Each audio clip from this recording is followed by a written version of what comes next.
Hello, everybody. It's I, Friendly Neighborhood INFP, and today we are going to be looking at the last of the SJs, being the ISTJ, and what their love language is, essentially the order of their love languages. Now, of course, like the other SJs, say it together with me, the love language of the ISTJs, number one spot is going to go to, that's right, acts of service. Glad you've been paying attention.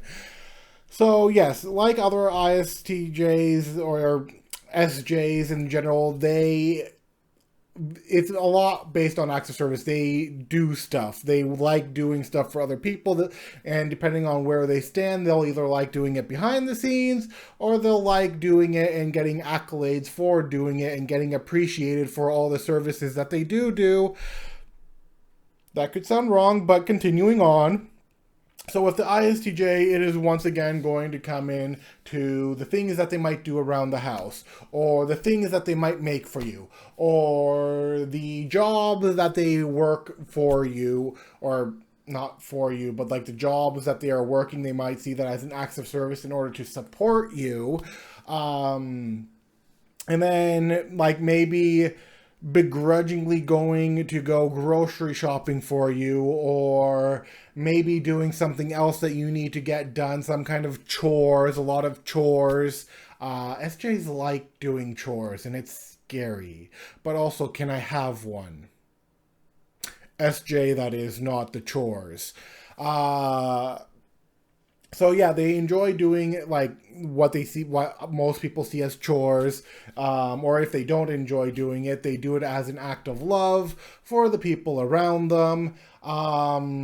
They typically have this kind of busy, go mentality, because part of it is who they are, and part of it is that's how they express their love towards you, which is why you should tell all your SJ friends, family, partners, whoever, to take a break every once in a while.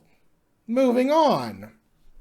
The next love language for the ISTJ would probably be, and I am going to guess it's probably going to be quality time. ISTJs are, in fact, the people who would like to spend that one-on-one time with you, doing whatever it is you're doing, having dinner, watching sports, watching some other program, being geeky, playing some board games, or other introverted level of stuff that they enjoy doing, because, screw going out and talking to actual people, when right now is quality time with the people you care about.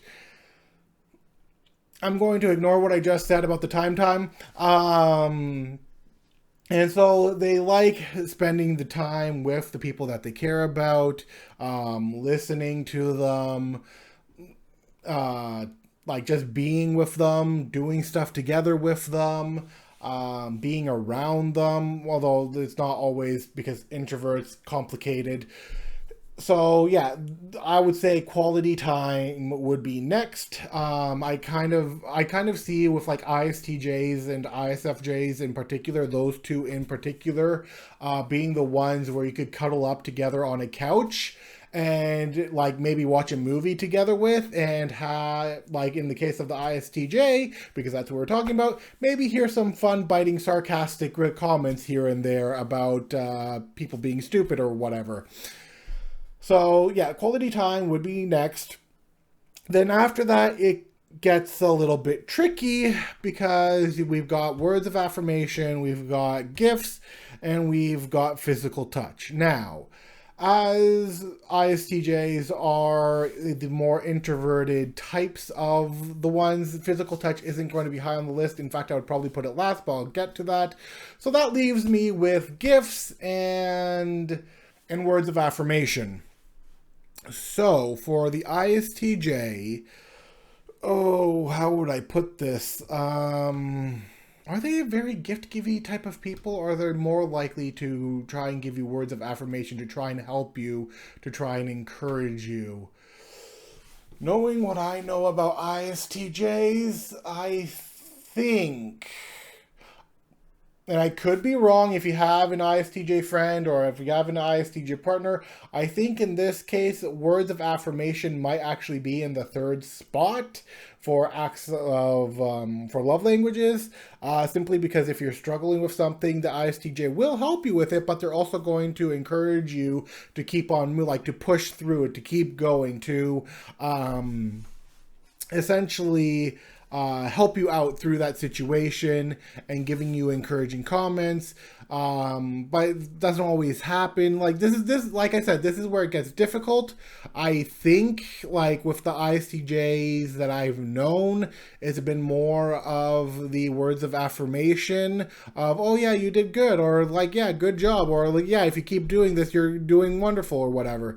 But I would put that like at the bottom third of the third spot. It's still the third spot, but it's like maybe not high up on the third spot. I don't know. I, once again, ironically, haven't dealt with that many ISTJs either, except for like maybe one or two.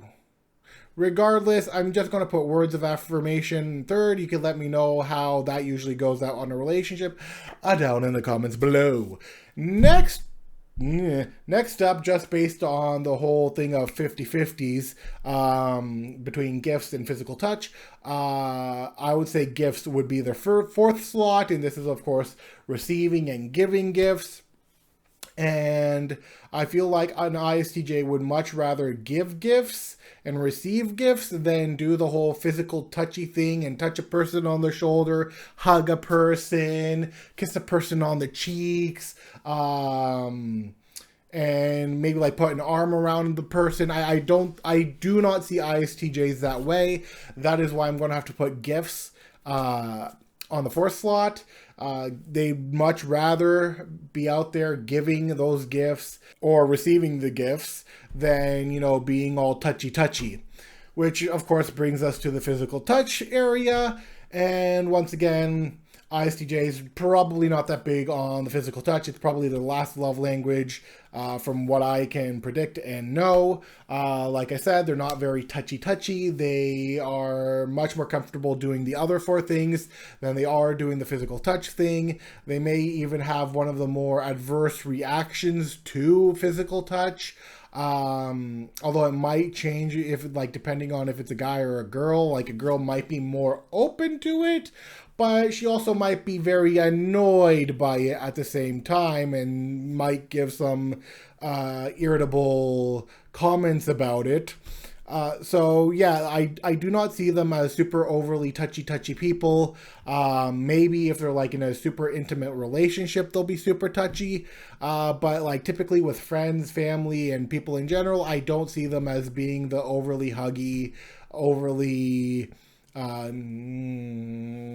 types people. Okay, so with that being said, that is it for the SJs of the love languages, or the love languages for the SJs.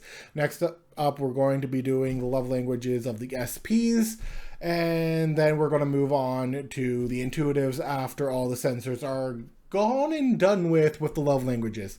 Until then, and of course, if you like my content, subscribe, like, and share it with your friends and family. Nah. Or don't. Anyways, I'll see you tomorrow. Bye-bye.